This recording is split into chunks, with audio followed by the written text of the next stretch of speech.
Yuk kita dengarkan cerita si Pitung, cerita anak dari Betawi. Pada zaman penjajahan Belanda, di kampung Rawabelong, lahir seorang bayi laki-laki mungil dari keluarga sederhana. Ayah dan ibu bayi itu adalah seorang petani. Kehadiran bayi itu tentu saja menambah kebahagiaan pada keluarga sederhana itu. Mereka beri nama bayinya Pitung.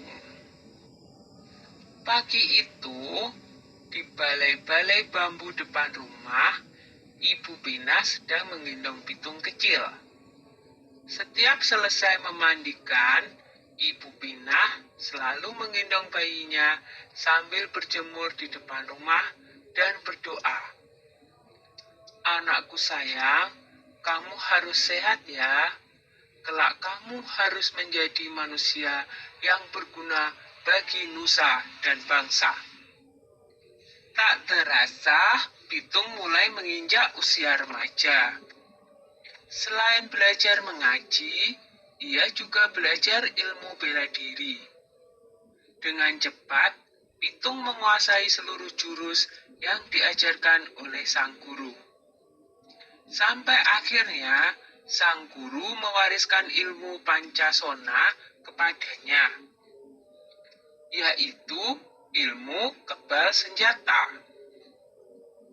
Suatu hari, Pitung menyaksikan kekejaman centeng-centeng Babah Lim, si tuan tanah.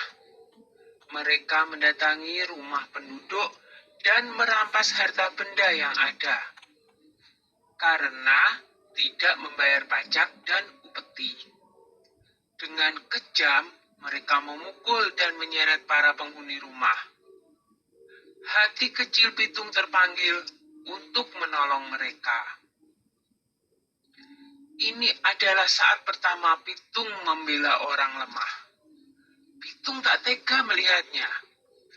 Hai centeng-centeng, kenapa kalian merampas harta orang dan menindas orang yang tak berdaya? Kalau berani, sini, lawan aku, tantang Pitung. Mendengar itu, si pemimpin centeng marah.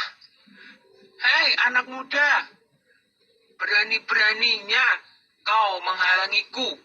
Rasakan ini, hardiknya kepada Pitung.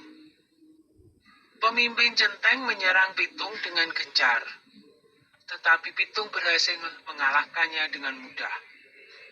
Pemimpin centeng itu roboh dalam 2 jurus. Anak buahnya pun melarikan diri ketakutan. Sejak saat itu, Pitung bertekad untuk membela orang yang tertindas. Dengan penuh semangat, Pitung mengajak para penduduk desa untuk bersatu melawan penjajah. Kita harus lawan segala penjajahan. Tidak ada yang boleh merampas harta milik kita. Ini adalah tanah kita. Jangan mau diperbudak oleh kompeni, kata Pitung bersemangat. Semua setuju dengan ajakan Pitung.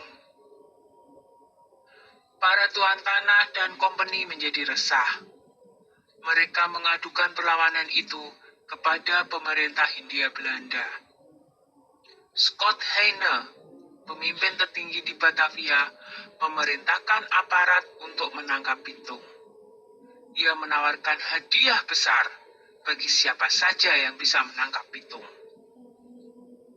Kompeni menangkap Pak Piun dan Haji Niapin untuk memaksa Pitung menyerahkan diri. Mereka dimasukkan ke penjara di Grogol. Berita itu sampai di telinga Pitung. Ia tidak tega dengan keadaan ayah dan gurunya yang disiksa. Pitung membuat perjanjian dengan kompeni untuk menyerahkan diri dengan syarat ayah dan gurunya dibebaskan dari penjara. Pada suatu hari, kompeni membawa Haji Niapin ke alun-alun kota dengan dijaga ketat oleh pasukan polisi bersenjata. Lalu, Pitung muncul seorang diri. Ia meminta agar gurunya dibebaskan dulu. Setelah Haji Niapin dibebaskan, Pitung maju menyerahkan diri.